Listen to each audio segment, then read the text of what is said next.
KTN News, Nairobi. When President William Ruto referred the Finance Bill 2024 back to Parliament with a memorandum that sought to delete all its clauses and start a consultative process to create it afresh, he set the ball rolling on a process that will see the entire 2024-2025 budget process reviewed. But the major question many are asking is what happens next? Here is our economy editor, Peter Wakaba, with Abraham Hugo from the International Budget Partnership, tackling that very question. Taking the time to talk to us. I think a good place to start would be with the fact that with the President having returned the Finance Bill 2024 to Parliament after refusing to assent to it, he also sent a memorandum that calls for the deletion of all the clauses in the entirety. So the question that most people are asking is, what is supposed to happen next? The finance bill measures are, for instance, for the 2024-2025 that has now been, the president has basically rejected it, by saying that I propose that all clauses be deleted, simply means that there is no more goal of raising the 346 billion, and the laws that were in place as of last year, or rather, as of now, continue being in place.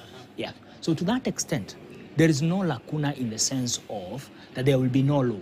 What will be wrong is, for instance, for the government to go ahead and try to levy taxes, and levies and rates that were in the finance bill that 2024 that has not been passed come 1st of July. The Finance Bill 2024 is part of a larger budget-making process, and that this is just one piece of that process. What then is supposed to happen with the rest of the budget-making process? The finance bill addresses the extra measures of revenue raising, yes, as I've just explained. Without the finance bill for 2024, it means that you already have, initially we had about a figure of 322 billion. Yes. The president yesterday talked about a figure of 346 billion. So let's work with 346 billion. Yes.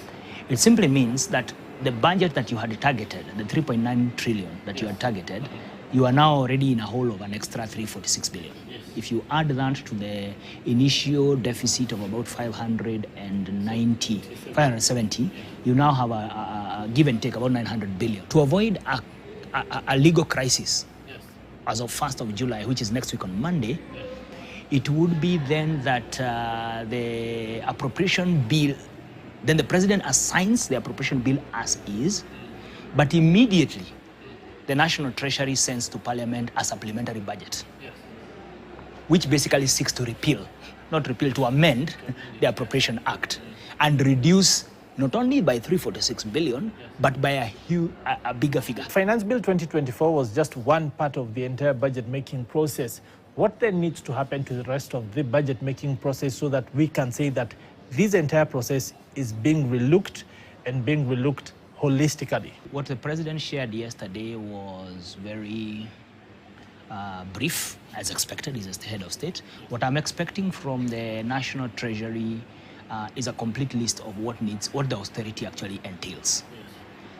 And I hope in that list, we will not just be cutting from people who cannot speak for themselves. We will be cutting from critical spaces. As I have said, we are spending so much on administration and running of the institutions than on productive sectors. So I would like productive and social supportive sectors. The Retirement Benefits Authority has called on universities to ensure timely remittance of employees